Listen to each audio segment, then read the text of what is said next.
market changers.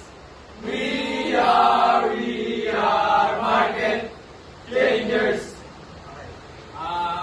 Good evening to everyone. This is our poster.tv today.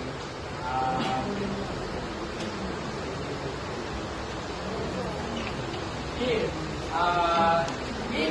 we made a poster about two representations. The one that we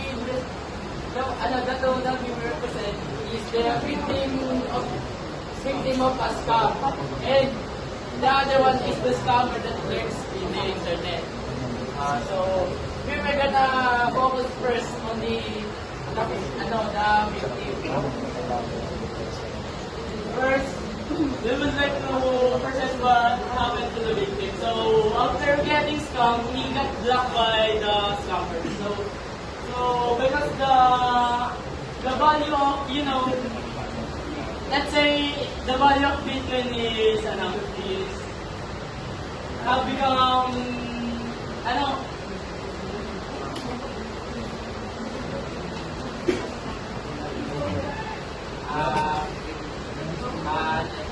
Decline, you mean declining, descending? descending. Yes.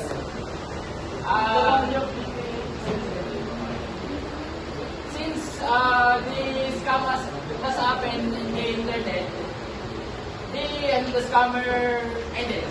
The victim looked for the scammer, but he only wasted time since he doesn't know any information about the scammer. So after the scam, he lost so much money that he invested. He lost all the money that he saved up for his future.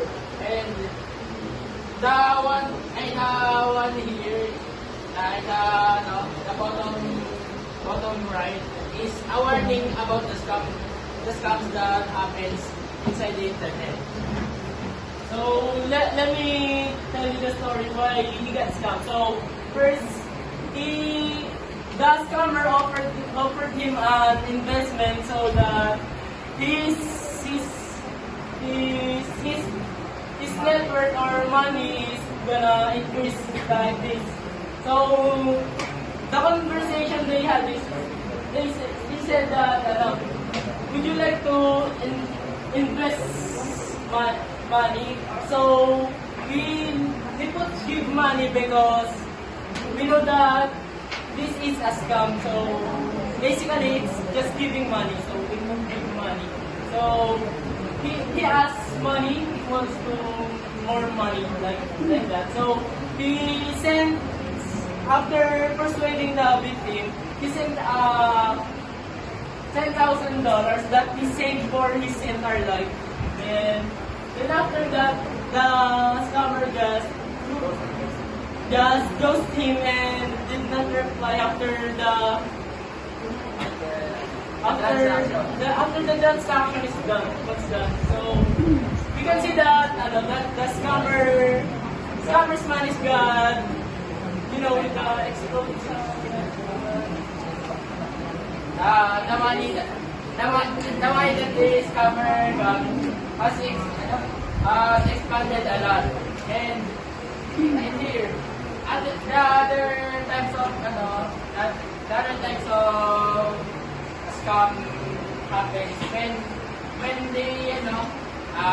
the victim gives his bank account or his information so that the scammer can steal all of the victim's money.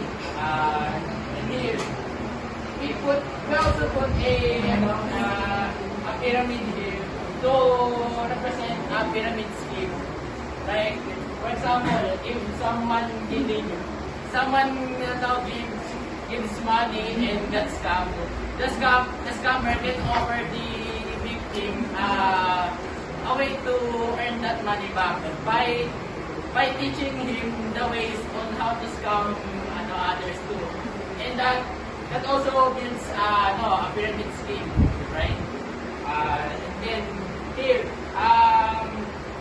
the hacker let's say for example, we can also, because this person can also represent as a hacker. He can hack to the, to the bank, the real bank, to get many information about the bank, and he can get the password of the vault to get all of the gifts, all of the gold that is stored inside the bank. And here, after he got that, his net worth has exploded a lot. Like it went up super high, and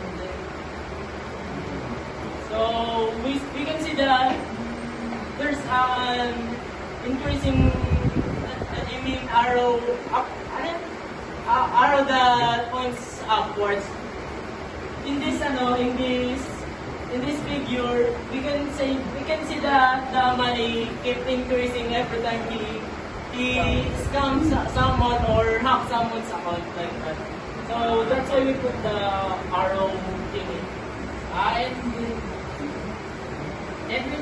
And we made this poster to spread some awareness about these scams that happens in the internet. That is all. We also add the exclamation point for us to know that this is very dangerous.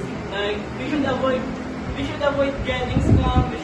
We should not just easily to everyone like that.